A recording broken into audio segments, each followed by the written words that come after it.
Welcome. आज English में हम प्रोनाउन लेकर आए। प्रोनाउन जो पार्ट्स ऑफ स्पीच का एक भेद है। Pronoun is a word which comes in place of noun. Pronoun एक शब्द है जो संज्ञा की जगह पर उसे रखा जाता है, या प्रोनाउन वह शब्द है जो नाउन की जगह पर उसे लिखा जाता है। जहाँ नाउन नहीं लिखा जाएगा उस नाउन की जगह हम प्रोनाउन का वर्ड करते हैं, वह प्रोनाउन होता है। इसलिए pronoun is a word which comes in place of noun. पहला इसका है पर्सनल पुरुषवाचक। पर्सनल प्रोनाउन ये पुरुष का इसे बोध कराता है। तब पुरुषवाचक शब्द के लिए ही आता है, आई आता है, वी आता है, यू आता है, दे आता है। ये इसीलिए क्योंकि ए यू दे तो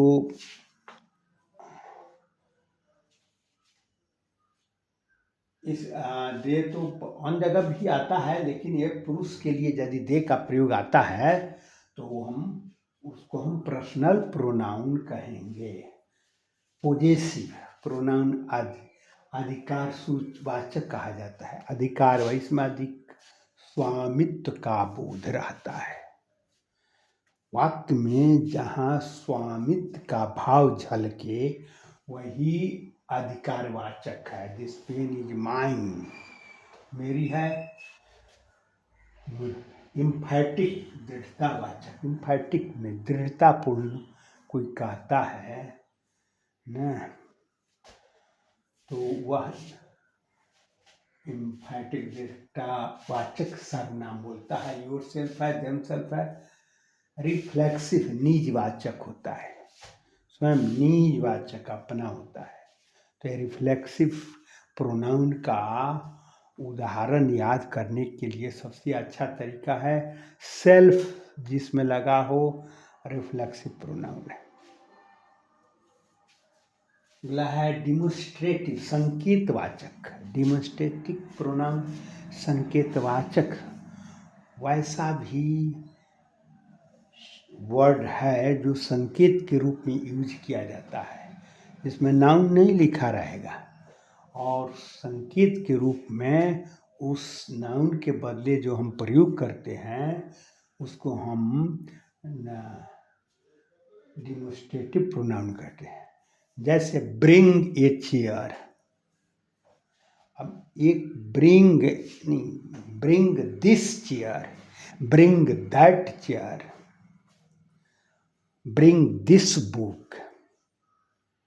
ब्रिंग दिस बुक हमने कहा, लाओ इस किताब को लाओ। कौन सा किताब?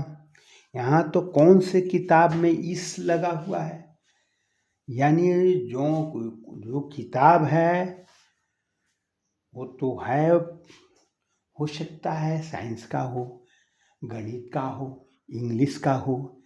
इंग्लिश है, उन सारी किताबों को जो है ना बोध के लिए उसके लिए एक वर्ड आ गया दिस। इसलिए दिस डिमोन्स्ट्रेटिव प्रोनाउन है, दैट डिमोन्स्ट्रेटिव प्रोनाउन है। दिस का प्लुरल दीज होता है और दैट का प्लुरल दोज होता है।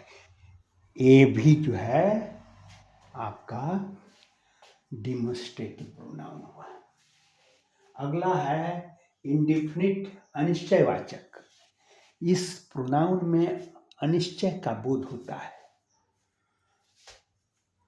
अब नाउन नहीं है, लेकिन वैसा प्रोनाउन का वर्ड है जिससे कहने से लगता है अनिश्चयवाचक होता है, हम नहीं जान सकते हैं। जैसे हम कहें कि somebody is coming, somebody is coming, तो कोई आ रहा है। अब कौन आ रहा है?